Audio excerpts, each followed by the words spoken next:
the Numinous Podcast with Carmen Spaniola.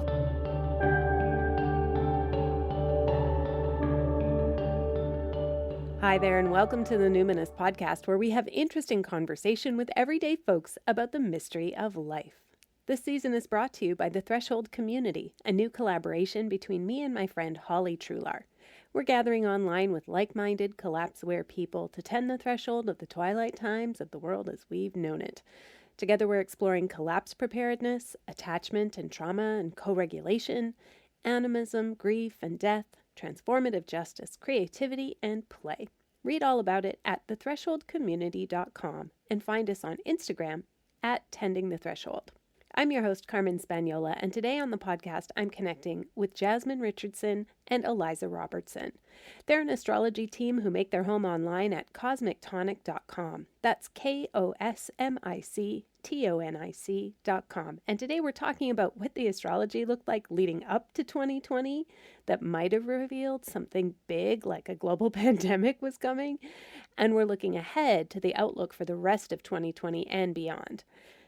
I think that's probably all the setup we need here, right? Just tell us, Jasmine and Eliza, how did we get here and where are we going? So, Jasmine, what identities do you lead with? The identity that is always consistent in my life is the role of parent, actually. I adopted my niece 6 years ago when she was 9, and she is actually the reason I got into astrology in the first place. I didn't have contact with her for several years before I adopted her, and I wanted a really fast route to get to know her and understand her. And I knew the best way to do that was to immerse myself in her natal chart. So that's what I did. And it's been very successful in directing my parenting style so far. Wow, I love that. I love that. I don't want to cut you off if there was more, but I'm already like so like jazzed by that. And it's like, yes, I've actually had Eliza read for my son, and I kind of feel voyeuristic, but I'm like, could I listen to it? And then he let me, and I was like, oh God, thank God. I feel like I'm parenting okay. Oh, that's wonderful. It's some of my favorite readings to do is Parenting with Planets is a service that I offer, and it's definitely the most rewarding. Yeah. I bet. Thank you. How about you, Eliza? What identities do you lead with? Primarily with my professional identities, actually. So I identify as an author, as a creative writer, and as an astrologer. And I am someone who has taken two crafts, let's say, or arts, or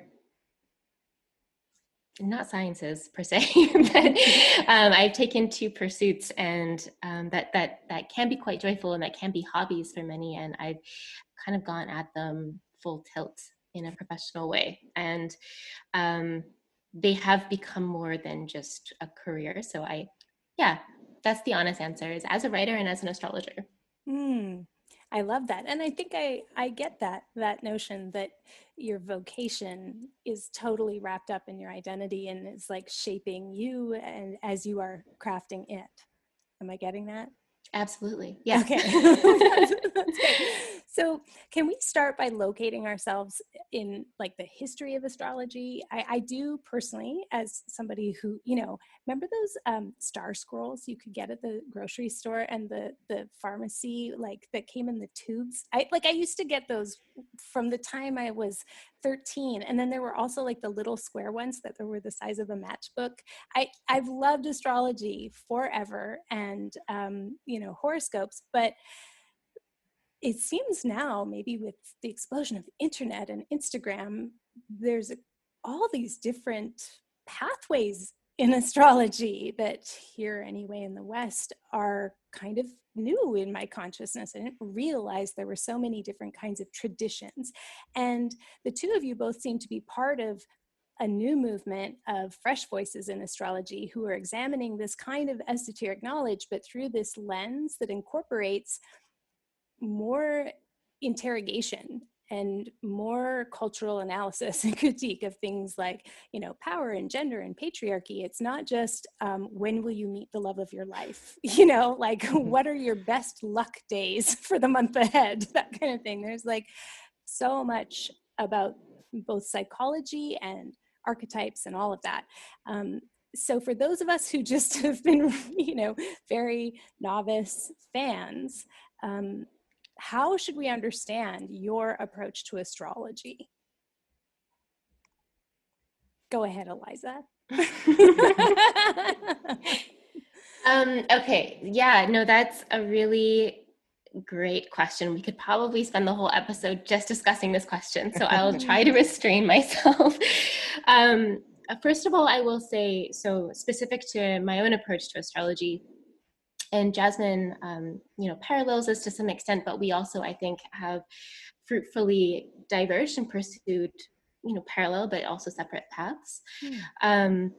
My training, my educational background right now is really entrenched in traditional astrology, especially Hellenistic astrology. So this is going back to texts that were written in the 1st to 2nd century before Common Era, through to about the 7th century before Common Era.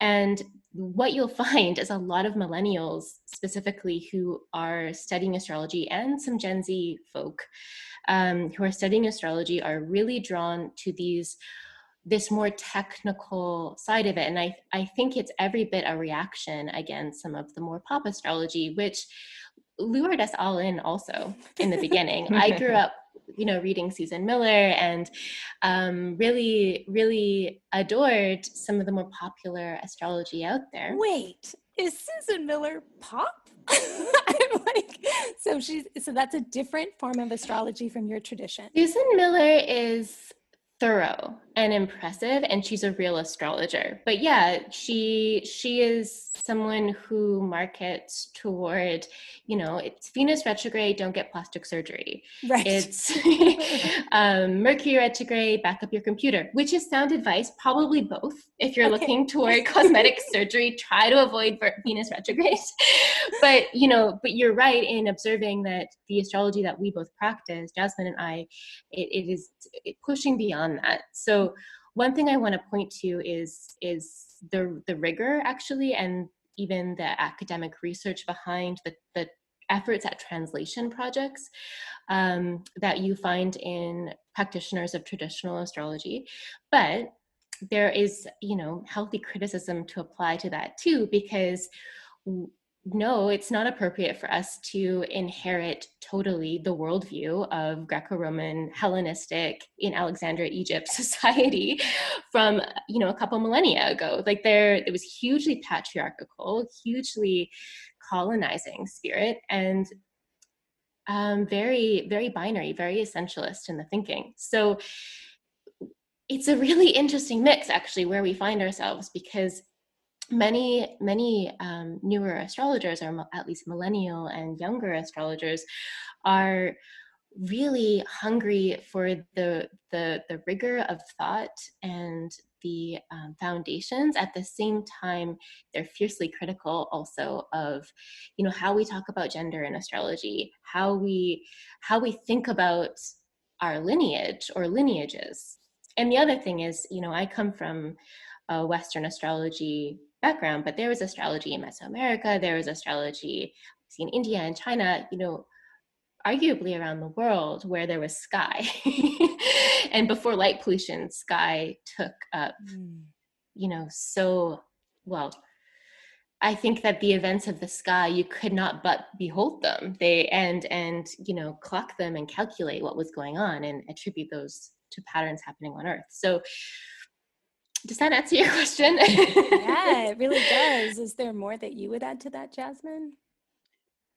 Sure. I definitely feel that it's really important to meet my clients wherever they're at. So I really root myself more in the ethics and the psychological realms of astrology, because a lot of what Eliza is saying is true. And it's hard to meet someone where they're at if you are taking these perspectives that are more historical from a vantage point. It tends to be more of a way of projecting on to your client or to whoever you're having a conversation with about their natal chart. If you're bringing in these more patriarchal myths, for example. So I try to extract their subjective experience more so by posing the right forms of questions and just trying to understand where they're coming from. And that's what I pride myself primarily on in my practice. When you said, I was really captivated when you said, like, I think you said something like embed myself in the ethics. Mm-hmm, Could you mm-hmm. give an example, for instance, of how you might read a natal chart for somebody a little bit differently based on what you just said than, let's say, the traditional astrology from that more patriarchal time might be telling you to do? Right, sure. So, like the more regulatory boards, like ESAR, for example, they have guidelines that they provide for astrologers um, that Eliza and I are both members of, and these guidelines stem from these more they kind of stem from more psychological practices who tend to have more of a regulatory way of looking at the more professional realm of what psychology is. And so astrology doesn't really have that in place. Like, we don't have a regulatory board, we don't have these professional standards unless we go and seek them out as professionals ourselves. If that makes sense. Does that do you understand where I'm coming from? Yeah, like there's a sort of a it sounds like you're trying to have a client-centered safe space, right? Like you're trying to make sure that they're going to be psychologically safe, and you're not, like, projecting onto them some archetypes that will make them feel alienated or bad about themselves, or like there's something flawed or wrong. And so this may mean that you would read a chart today differently than they may have done 30 years ago, with that, like how they might interpret that. Am I getting that? Yes. Right. Exactly. Okay. So I'm curious, Jasmine, who are some of the teachers and maybe the archetypes that guide your work as an astrologer now? Yeah, sure. So I feel like it's very important in this line of work to get a professional certification. And that's actually how I met Eliza in the first place. Both Eliza and I did an apprenticeship program called the Exploring Astrology Apprenticeship with Adam Summer. And I also taught in that program. I was a TA for him.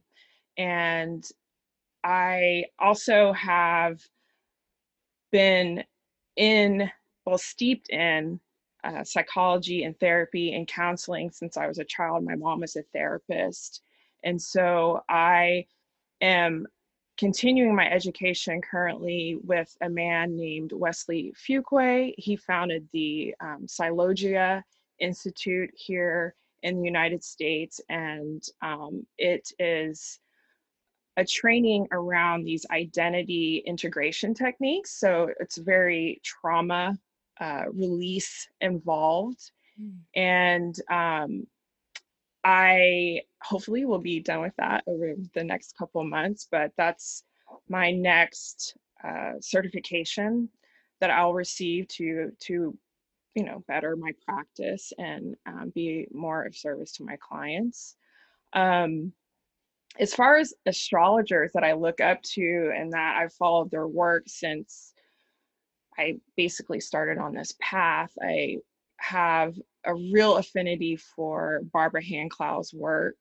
She is she's been an astrologer for 40 plus years, and she has not only an astrological background, but she's definitely a spiritualist as well. She has a ton of episodes on Gaia with Regina Meredith. I don't know if you know who she is, but anyway, her work expands beyond astrology into a lot of other esoteric realms. She works with the dimensions, for example. She has a book called The Alchemy of Nine Dimensions.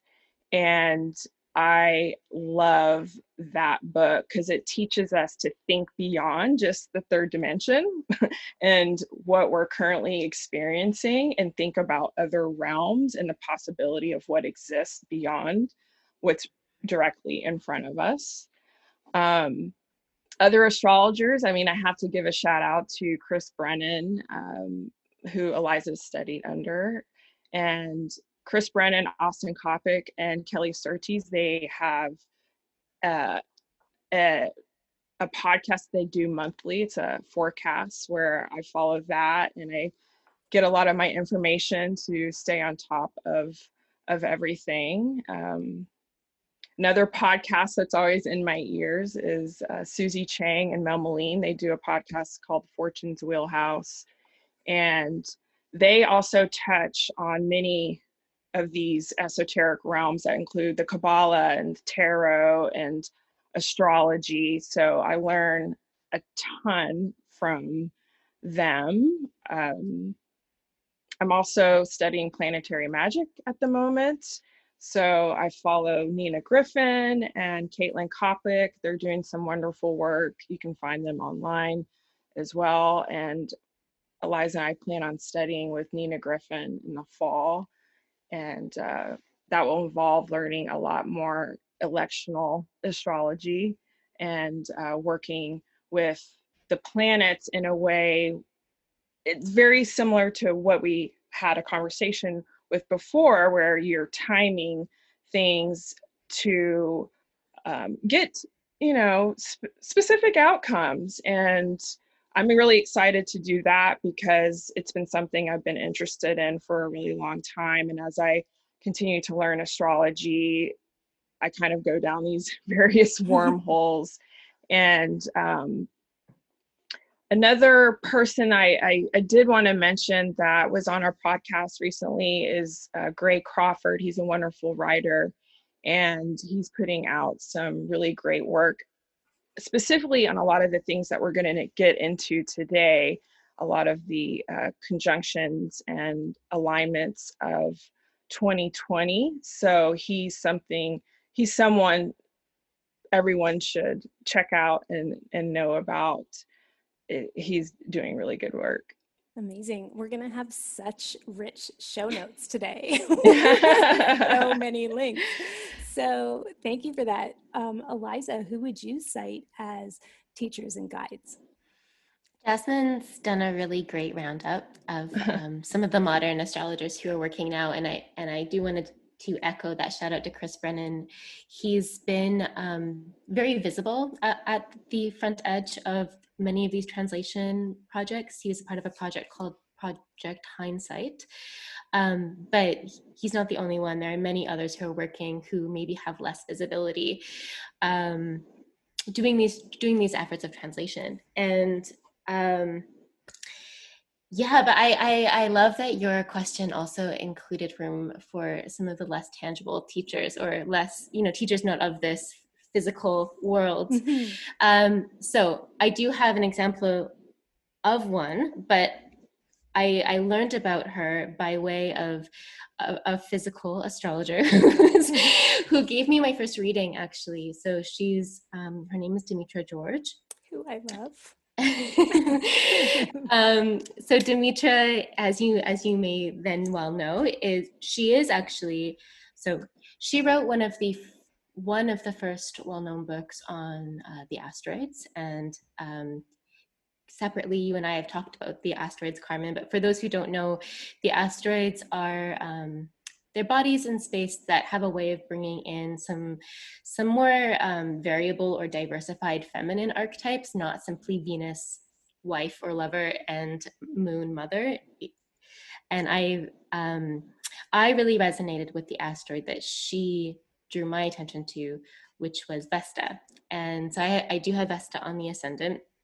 And just learning about that archetype made sense in some ways of my whole life and some of my idiosyncrasies, including, you know, as a person in my 20s, and this has shifted, but as a person in my 20s, I felt so so self-sufficient that I you know, I didn't want to be with anyone romantically. I didn't need anything from anyone. I thought you know, clearly I got where I was by having parents who raised me in this way, and educators, and, you know, I'm not a self-formed thing, but I really resonated with this idea of being complete in oneself that Vesta has, and also this idea of focus.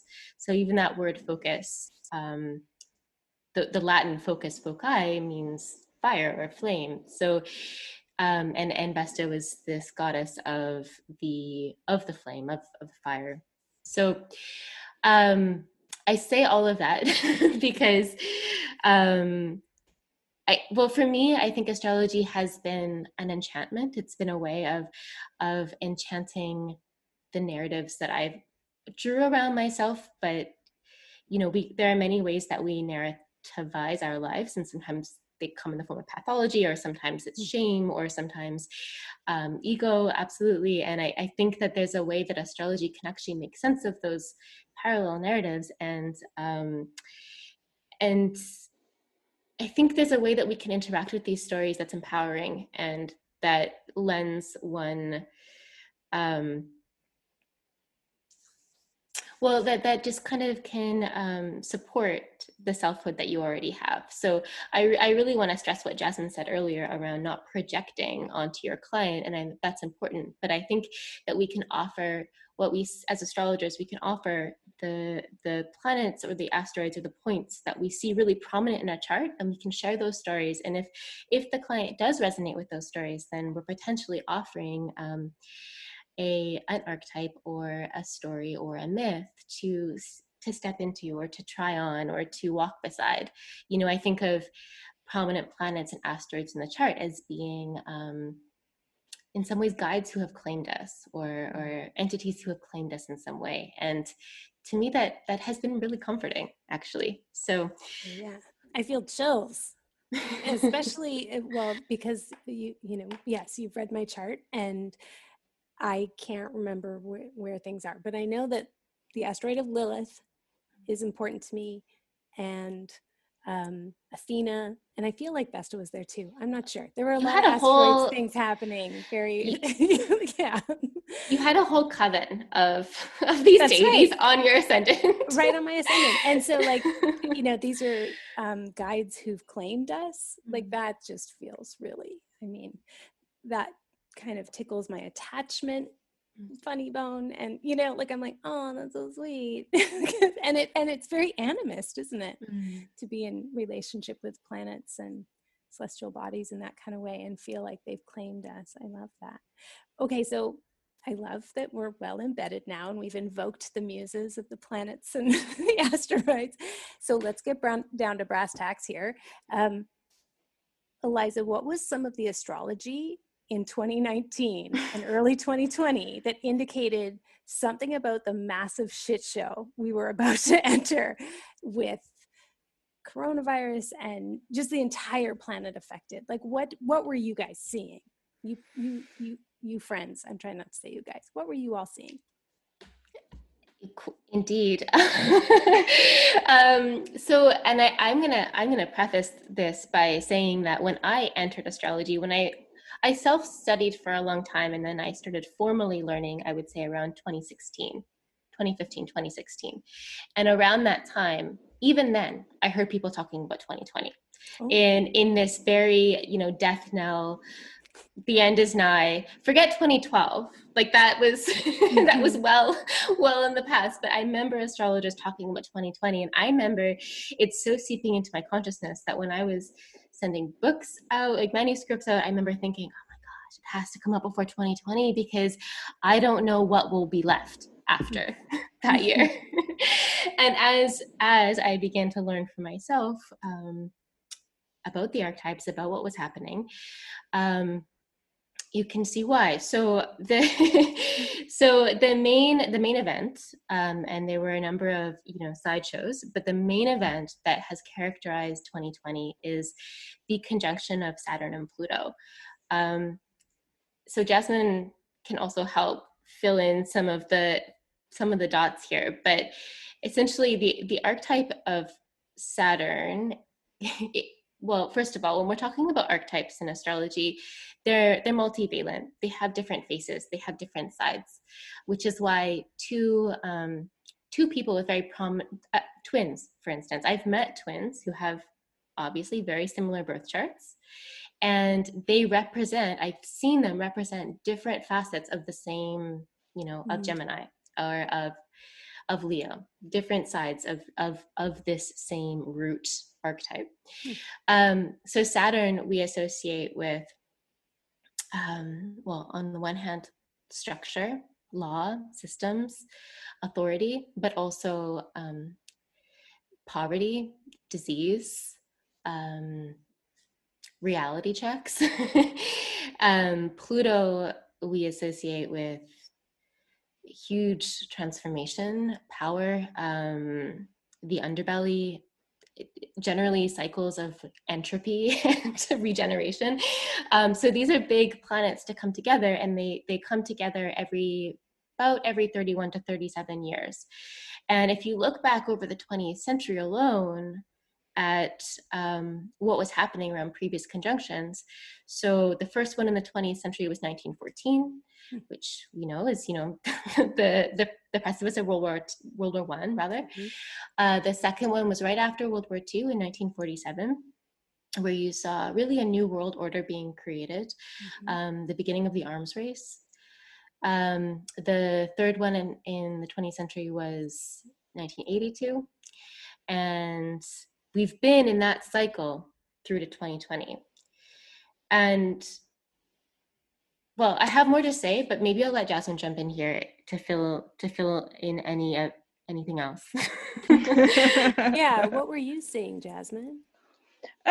Everything that Eliza was saying. I mean, we study the same cycles and books, and we get a lot of our information from a book called Cosmos and Psyche that I highly, Rick Tarnas. He's amazing, and the timeline there is, I mean, anyone I would think could connect with his writing to understand history in this way.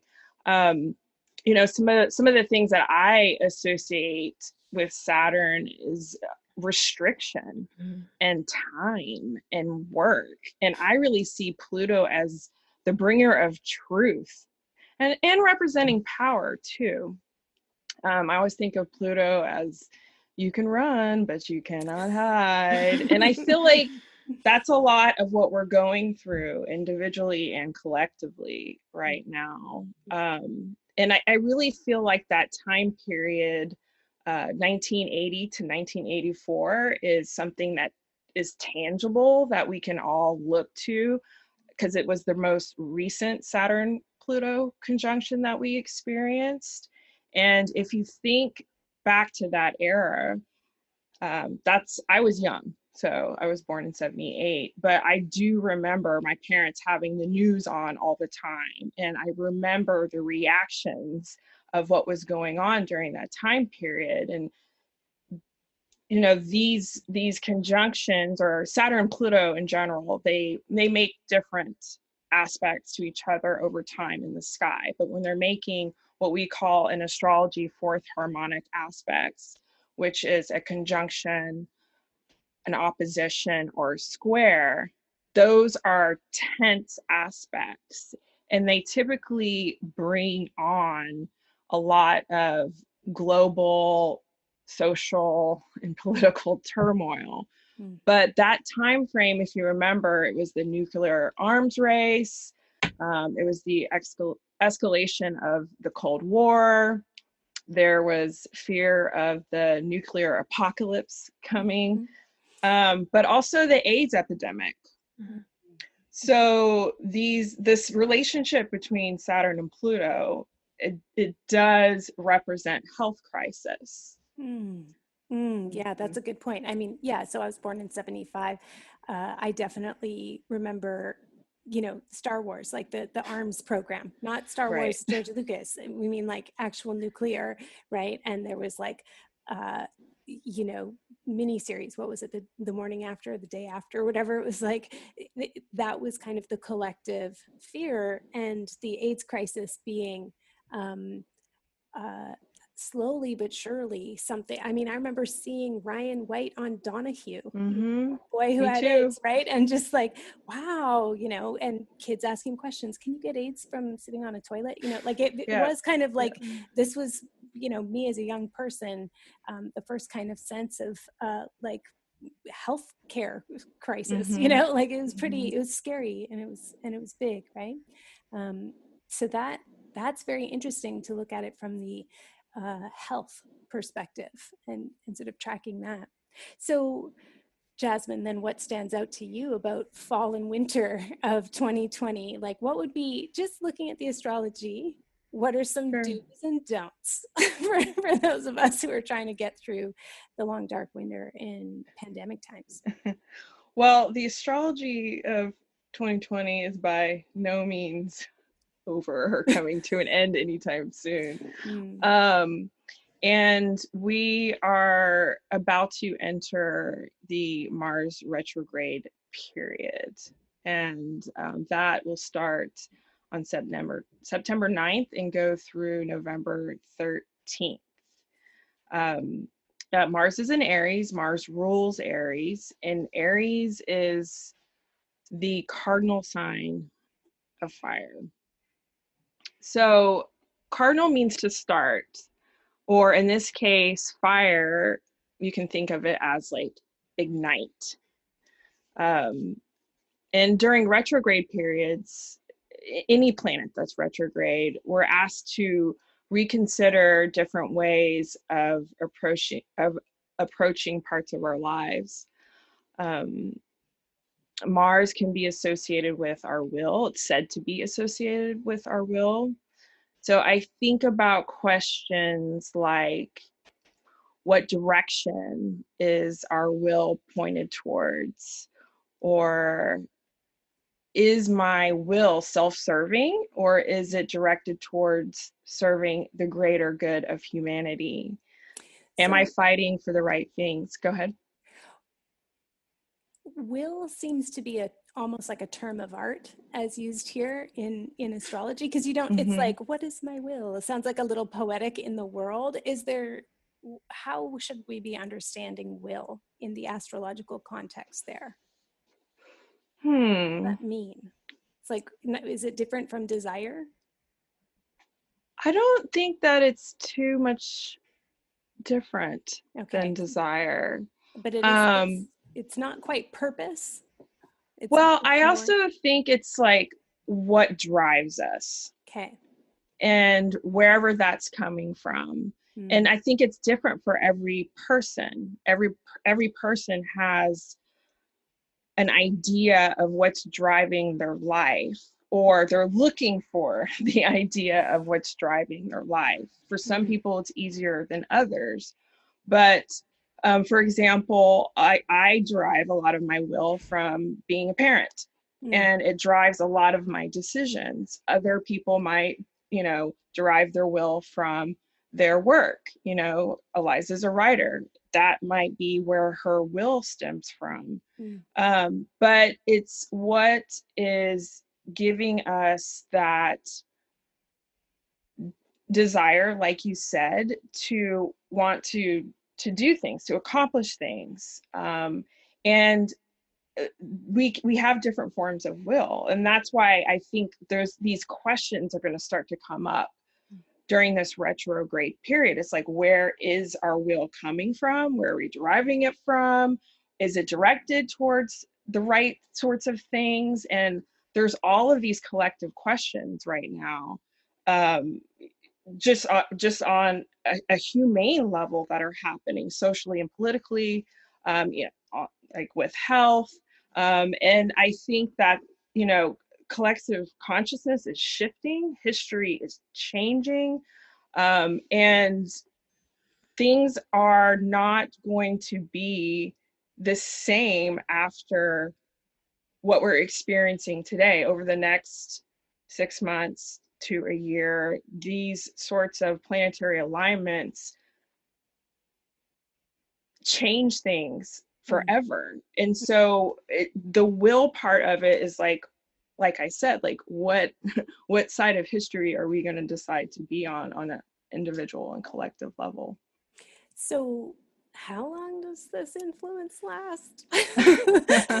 Well, maybe like it's helpful to bring in some context. Okay. So, and this is something that Tarnas talks about in Cosmos and Psyche. These are slow moving planets. Mm. So we often use large orbs for them. And when I say orb, the astrological chart is a circle, so it's 360 degrees. And when two planets come within 15 degrees of an angle, so a conjunction, say, or a square or an opposition, we say that they're coming within orb. They're coming close enough that you feel some of that gust. And this mammoth conjunction, not only of Saturn and Pluto, but Jupiter was also in Capricorn at the same time, and there were eclipses too, just to add some extra fuel to the fire. This was in January and December, in fact, of 2019. We were feeling the reverberations of this for a few years, but I think we found some relief because we had, well, especially in 2019, we had Jupiter, who we consider Jupiter's like the jolly gourmand avuncular planet. And he tends to give gifts, and we see, so the technical way of wording that is he's the greater benefic. So he's very auspicious, and Jupiter was domicile in Sagittarius, which means that Jupiter had all the strength. He had all the strength to help. In Capricorn, we actually technically consider Jupiter in detriment. So it's made the most positive planet a bit impotent to help. And I think in conjunction with all else that was unfolding, it's created in some ways a perfect storm. And so the exactitude of that conjunction between Saturn and Pluto will only happen once this time round. Sometimes it's more than once due to retrogrades, but it came, it became exact. I believe it was January 12th of 2020, but it was really ramping up through the winter, through the Christmas Eve eclipse. And then there was another eclipse on January 10th. It is technically it will be waning or separating after that point, but again, due to retrogrades, they're still quite close together. And we saw Saturn enter Aquarius, where because it's a new sign, there is literally, Aquarius is an air sign, there's literally a bit more air, but Saturn retrograded back into Capricorn, and what we're seeing with the Mars retrograde is, so Aries, where Mars is in a square aspect to Capricorn. They're both cardinal signs. So again, squares they're considered a difficult angle. So you have Mars, who, yes, represents will, but Mars is also the god of war. It's combat. It's Mars can have a destructive. He can have a destructive capacity. I was going to say something more poetic, but I lost it. So what you're seeing is, as Saturn's retrograded back into actually only a few degrees of that same conjunction that we saw in the early parts of this year, Mars is now, adding fuel to the fire. And this will overlap with the US election. This will overlap, I've been looking at the astrology of the rest of the year thinking there must be a second wave of the pandemic coming. I don't know, and I don't tend to broadcast predictions, but we're coming to a similar conjunction that we saw earlier in the year, but now we're adding the rage and the anger of Mars. War. Great. We'll see what happens. I'd like to be wrong. Mm-hmm. I want to actually shout out to this French astrologer so his name is André Barbeau, and he's no longer alive. He died last year, sadly, at age 98, actually. But he made a prediction in 2014 that there would be a pandemic with this conjunction. So I guess I'm mentioning that because we have seen this year is monumental, but maybe no more so than 1982, maybe no more so than 1914, and we will move beyond it. And I think that we'll feel a palpable sense of relief. It won't be completely merry yet, but we'll feel a palpable sense of relief when both Saturn and Jupiter move into Aquarius, which happens in December of this year. So personally, I'm looking toward December as kind of the exhale. Hey, just a quick mid-roll shout out here to let you know that if you're interested in visioning your year ahead for 2021 with me, I'm hosting my annual Intuitive Business and Life Planning Workshop on September 26th. It's a day-long online workshop where we call in our guides to help us map out the next year's activities. We do trance journey work to enlist support and seek guidance, and I teach 3 different methods for intuitive decision-making, including pendulum charts, somatic attunement, and crafting an oracle card calendar. If you're not an entrepreneur, it's no problem. You can definitely apply this workshop to any aspect of your life. And if you can't attend all of the sessions that day, don't worry, they'll be recorded. You can watch or listen later in your own time. Cost to register is just $75 Canadian, and you can do so on my website at carmenspaniola.com.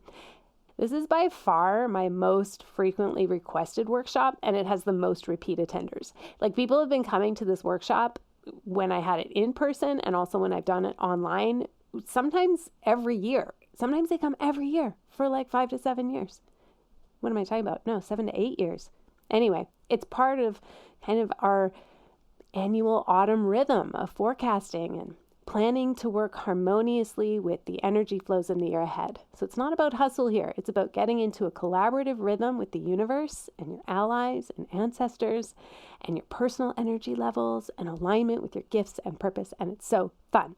So September 26th, $75. Check it out on the Work With Me page at carmenspaniola.com. CarmenSpagnola. But in the short term, let's get through the Mars retrograde. Right. Okay. And so what do you think, Eliza, when you're looking at it and you're looking at the US election, do you think there will be civil unrest? Do you think things will erupt and look more warlike? I think it's very possible. I also want to point out that there will be a Mercury retrograde that begins on the day of Mars's opposition with the Sun, which is October 13th, also Jasmine's birthday. And that Mercury retrograde will last until November 3rd, which is the day of the election. And something that I didn't even think about until today, actually, probably because, like you, I'm in Canada, so a little bit shaded from the storm. But from what I understand, a lot of states are actually not having in-person elections due to fears around the pandemic.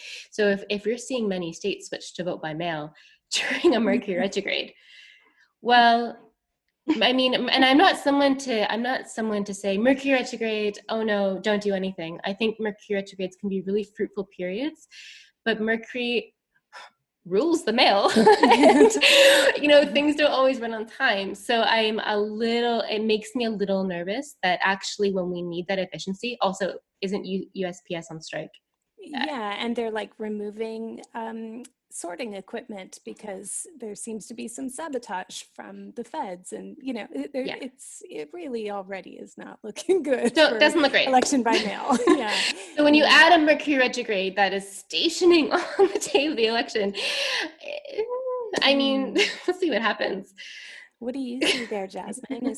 Are you? Well, there's also a different? wider theme at play here too. The US is going through its Pluto return, and that started back in February of 2019.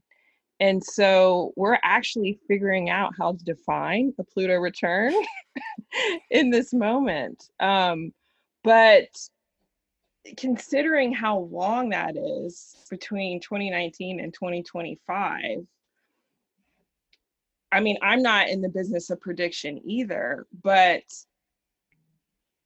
I don't know what's going to happen with this election. It might actually resolve itself on some level in 2020, what is it, 2024, in the next election, because Pluto is still, churning up all of these like truth factors in the Speaking US. of churning, that literally, I'm like, I have to feel my feet. I have to and I have been saying for a long time, like since February, I've been like, if there is an election, and people have Right. laughed at me, and now it's getting closer. But just you saying that 2025, I suddenly just felt this like seasickness. So I just want everybody listening to also take a moment to like, breathe through that, because like, wow, what you're saying feels very real.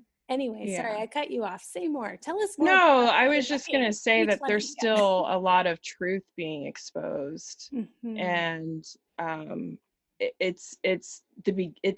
we're at like a year and a half into the Pluto return. We still got another 4 years, Yeah. 5 years.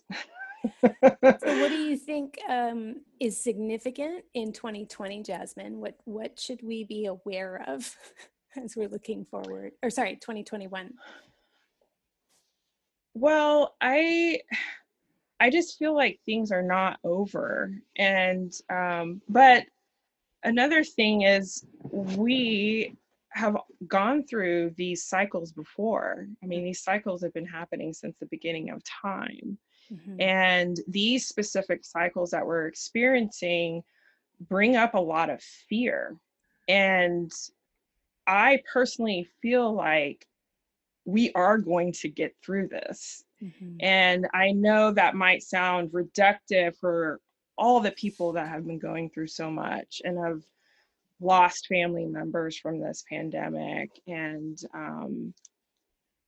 so I'm not trying to sound reductive, but we will eventually get through this. It's just going to be on its own time scale and time frame, which is what we're experiencing. And like Eliza was saying, these planets move really slow, and we have been programmed as a society to want things to push forward and push forward quickly so we can just get back to the normal way of doing things, and that doesn't exist anymore. So what do you see in 2021, Eliza? I'll try to offer some optimism, just for, Because why not? Because what? Because I'm a Sagittarius.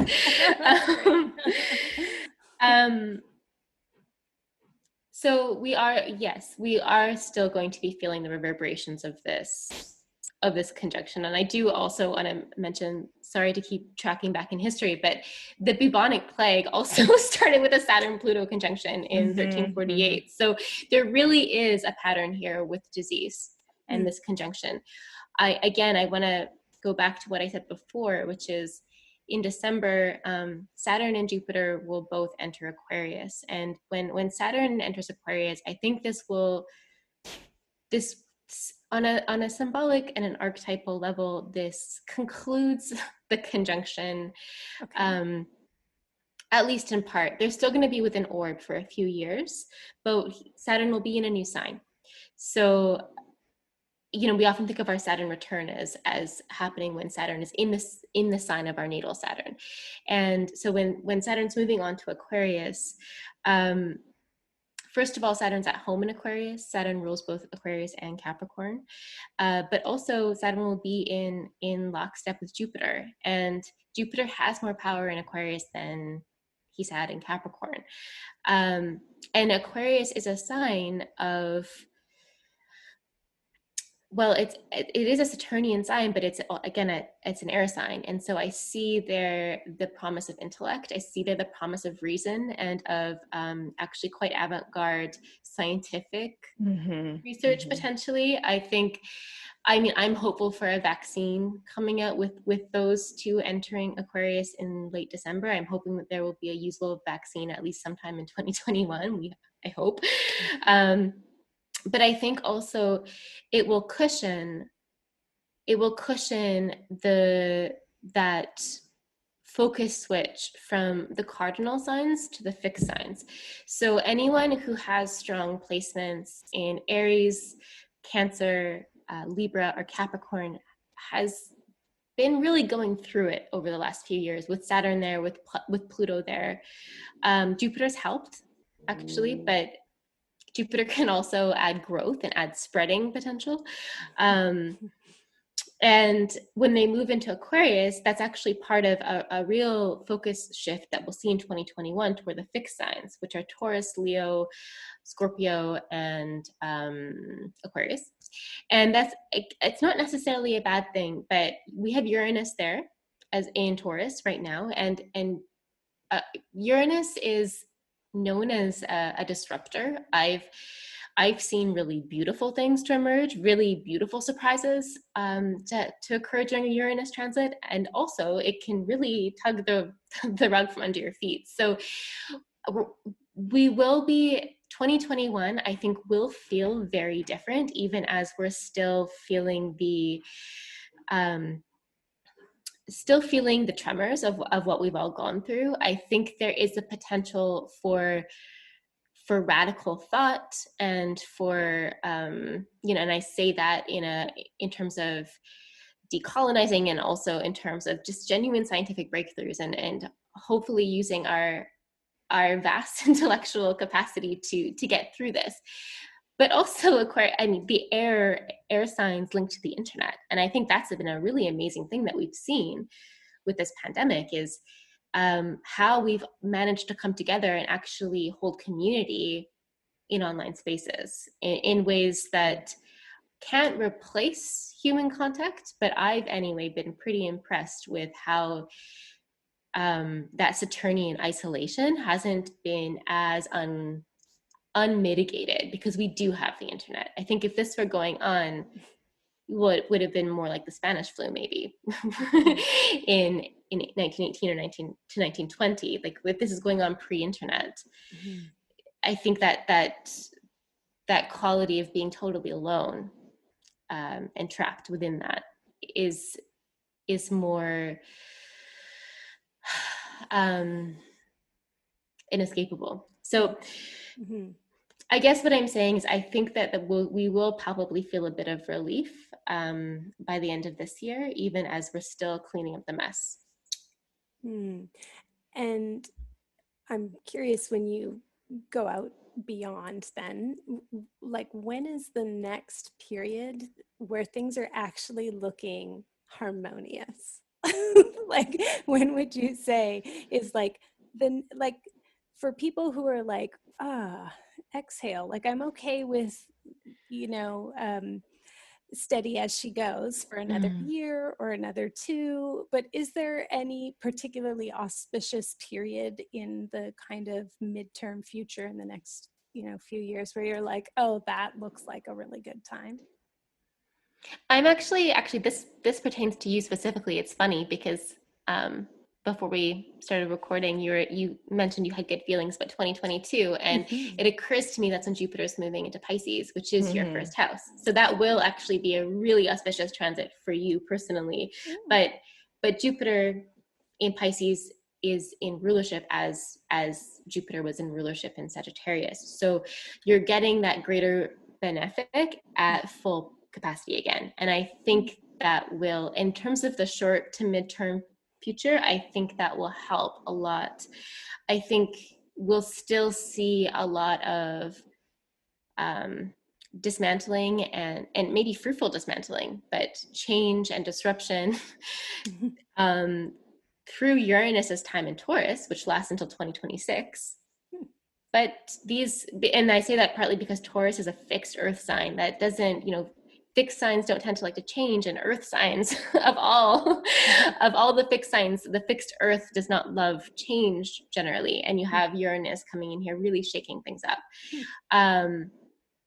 So does that mean so literally some things that we have considered foundational or the ground of our being is going to be like totally transforming over for 6 years or however long? I think we're seeing that with the Saturn Pluto conjunction anyway, because Saturn does also represent that structure in the system. And I do think that these conjunctions can indicate patterns of paradigm shifts, of total systemic change. In Taurus, with Uranus there, I realize that we're getting a bit technical, so apologies if some of this is going over people's heads if they're not keeping track of all these planet names. But Taurus it's the earth, and it's also how we nourish ourselves to some degree. And I think that we'll maybe see radical changes in terms of just food, how we relate to where we source our food, to the environment. Also natural disasters. I do think, again, not to be doomsday, but we're seeing a lot of wildfires. We're seeing a lot of it's hard to find stability with Uranus, but some changes, and I don't mean the natural disasters per se, but some change clearly needs to happen, because there's so much that's sick right now, and there's so much that's broken. And I think that, what's the use of an intact broken system? That was oxymoronic, but you know what I'm saying? I totally get it, 100%. It sounds like those of us who are kind of collapse aware, who are actually hoping for collapse of certain things so that we can experience some rapid simplification. Again, I want to echo what Jasmine said, not to diminish the absolute horror that is on the ground. That means many deaths. That means, terrible poverty. That means huge losses. And how much longer can we try to keep this broken system on life support? And, the planet is just going to stop trying to help us with that, I think, And so, Jasmine, I don't want to miss your thoughts on that same kind of question.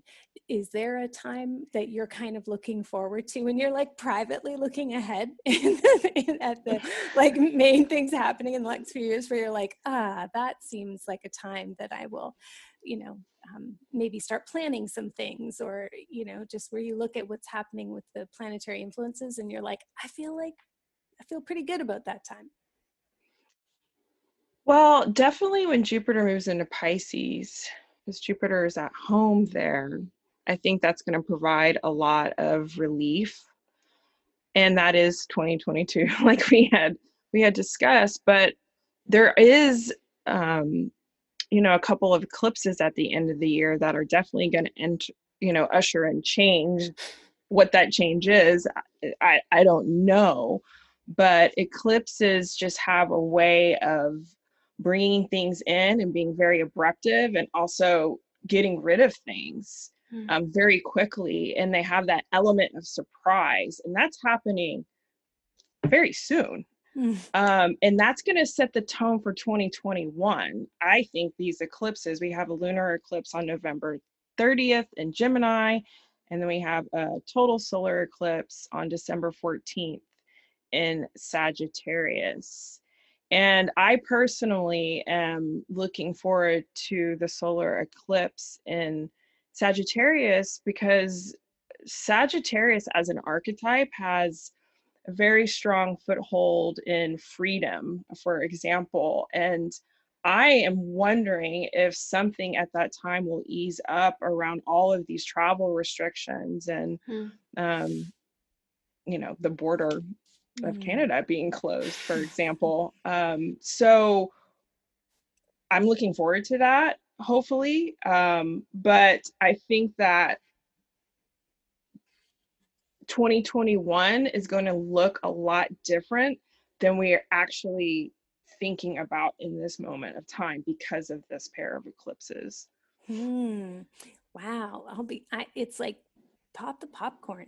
There's Yeah. interesting things it kind of almost seems, am I not hearing this right? Am I just like putting my hopium ears on? But it almost kind of sounds like you're saying that it could be that there's a difficult, contentious election, probably disrupted with communications with the mail and all that stuff, which we're already seeing, but that there is a period, especially where the eclipses are happening at the end of 2020, where there could be an abrupt, like, nope, this is Yep. it. And the US is deciding that they are not going to implode.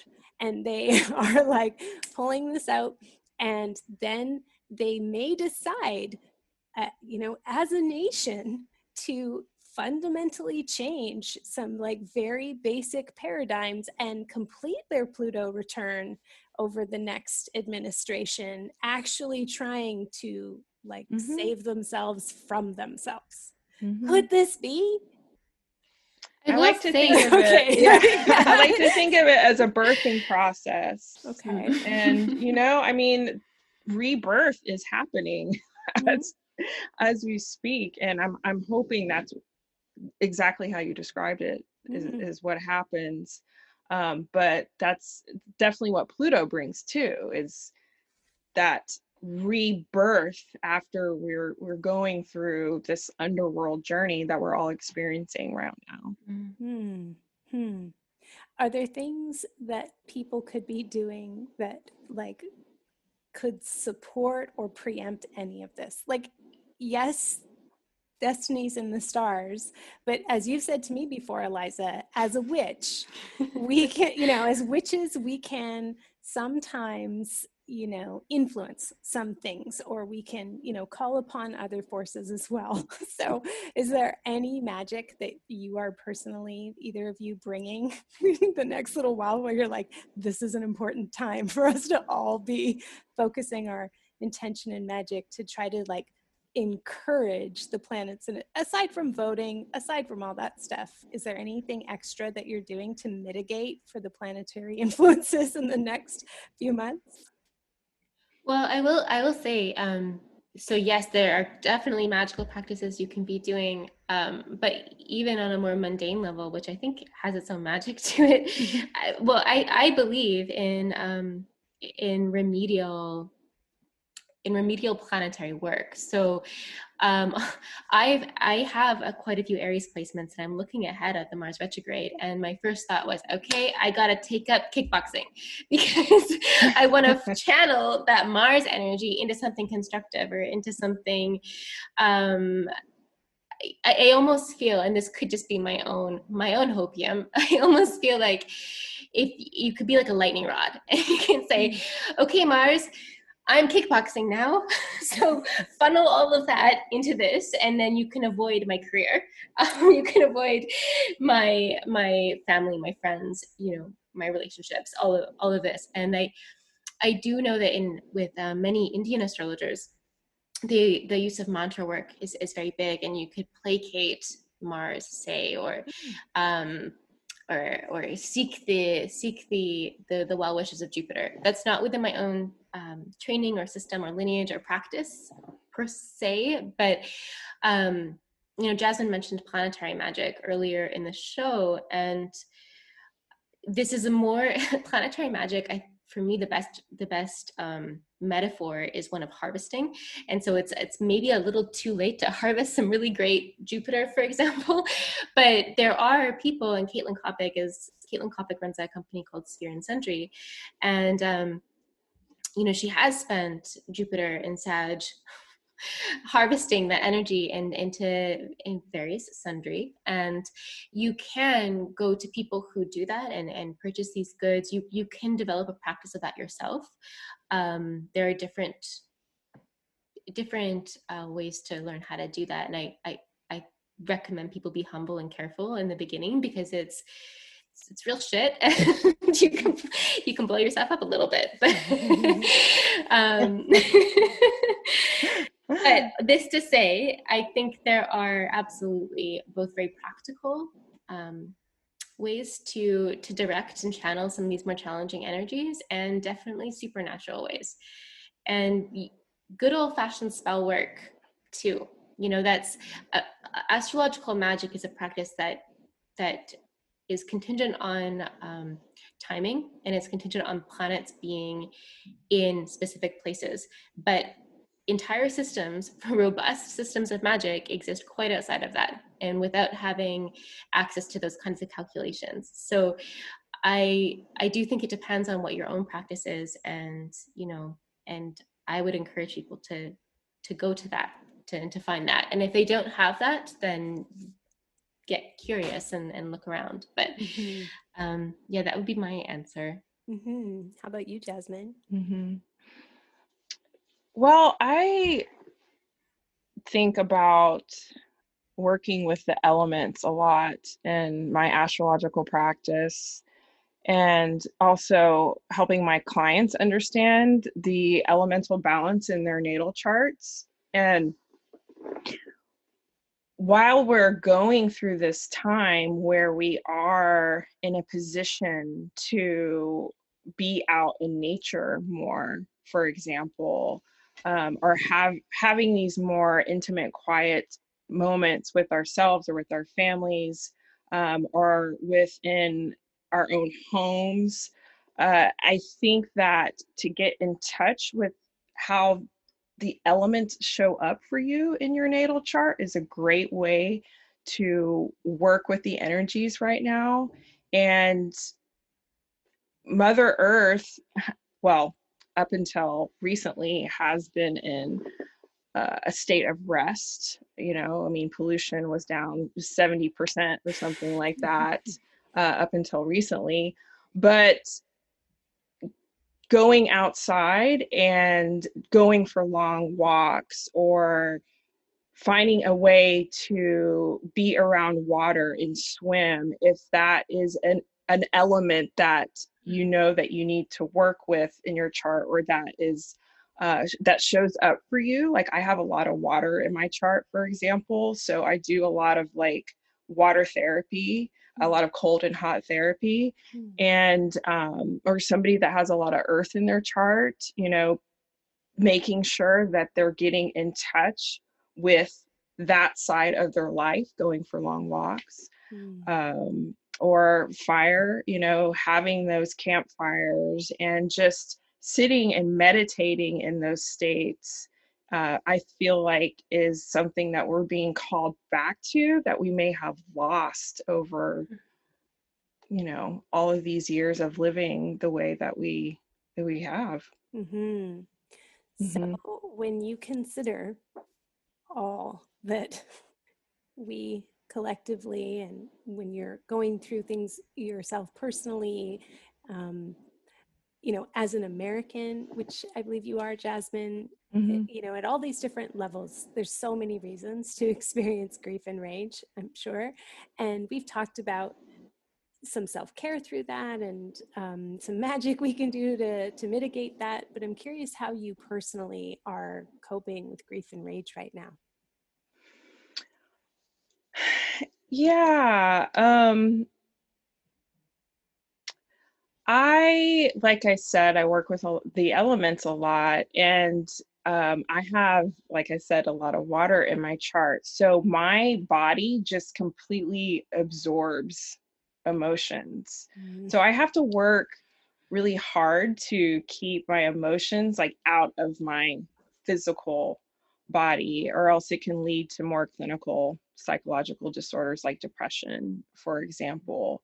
So my way of dealing with my emotions is to allow my mind to process them, because I do feel that when we're going through something like rage or anger or grief, that to try to deny that part of ourselves is doing ourselves a disservice.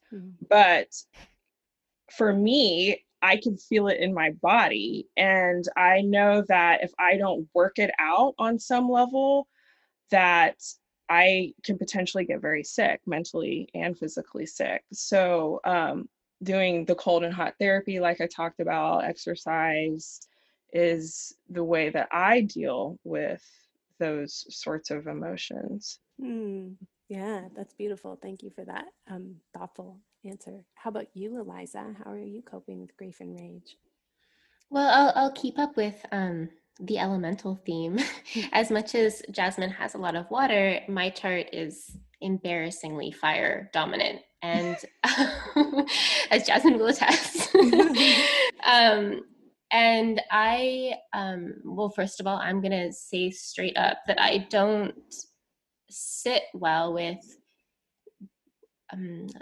let's take grief and loss and sadness. I don't sit in those places very easily, and I feel like my immediate response and coping mechanism is one toward action, and that can be manifest in different ways. So and it's the same with rage, actually.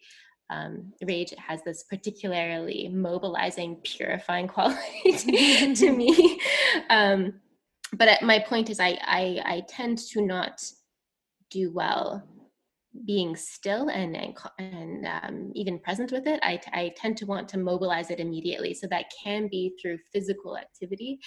It can be through, I am somebody who can, this is maybe not a constructive way to process that emotion, but I can pick a fight and and release that energy, and then or not even just pick a fight, but a fight could ensue, and then once the energy is released, I'm over it. And I remember even as a child getting to arguments with my dad, and there'd be a flare up, and then I'd like, okay, I'm done. It's all good, right? And it would take other people a little bit longer. And this has been a theme throughout my life where, like not everyone requires only 5 minutes of discharge. But also I've noticed that writing actually has been a really effective tool. And there was a period where I was really angry at the phenomenon and fanfare of Jordan Peterson. And I ended up Here. Yeah. Yes. I ended up creating, this is ridiculous, but it's not ridiculous, but it didn't work. I ended up creating a character in the novel I was working on, Dr. Jorn P. Dirksen, who ended up being like this straw man. It was so all of my anger and all of my cynicism and all of my frustration it was just fiercely channeled into this character, and obviously it was so on the nose, and I had to eventually delete him, but it was extremely cathartic, and I spent months like just directing all of this rage and then deleting him. I love that. Deleting him, and what's funny is he was already dead, I believe. In not that I wish death upon anybody, but the character Dr. Jorn P. Dirksen was not alive in the fictive present of that manuscript, and double death because yes, I deleted him. So it's amazing. I love. And I felt better. Yeah, that sounds super cathartic and empowering. I love it. Well, thank you both so much. I feel actually surprisingly optimistic. I'm not generally a super optimistic person. Not that I am particularly pessimistic either. I'm just like, this is just what's happening right now, but actually I feel quite a bit lighter it's certainly about 2022. Feel very validated that I was feeling so good about 2022 for so long, actually. So thank you so much for your generous sharing today. I really can't wait to see what happens this winter. Thanks for coming on the show. Thank you. It's such a pleasure to be here. Thank you, Carmen. Hear more from Eliza and Jasmine on the Cosmic Tonic podcast. And if you'd like to work with them to determine your best timing going forward, or what to be aware of in your parenting, or like I do with Eliza, the most auspicious dates and times for sending important emails, you can book in with them at cosmictonic.com. You'll find links to the resources they recommended in the show notes of this episode on numinouspodcast.com. Today I'd like to thank my new listener in Greece. So Greece had dropped off the radar for a while, and so I actually suspect that probably most of those listeners in the past were like tourists just passing through. But I mean, since March 2020, I pretty much know you're not just traveling through, you're an actual resident of one of the cradles of Western civilization. And it's an honor to know you're out there, really. Thank you. Thank you for spending time with me today. Actually, I had a super intense transpersonal, maybe even you could call it supernatural experience at Knossos on Crete, and I feel a real affection for your land. So it's very cool to be connected this way. Thank you. And hey, just going to slide this little tidbit of massive news, personal news for me here. In the spring of 2022, you'll be able to purchase my forthcoming cookbook, which will be published by Countryman Press and imprint of W.W. Norton, New York. Yeah, it's like big news, and I'm pretty happy about it. It's kind of like a grimoire cookbook. What's that? Yeah, it's going to detail recipes and rituals for the year ahead, for the Wheel of the Year. So to go behind the scenes with that project, follow me on Instagram at Carmen Spagnola, and be the first to know about all my offerings by signing up for my newsletter at carmenspagnola.com. CarmenSpagnola. Until next time, take care.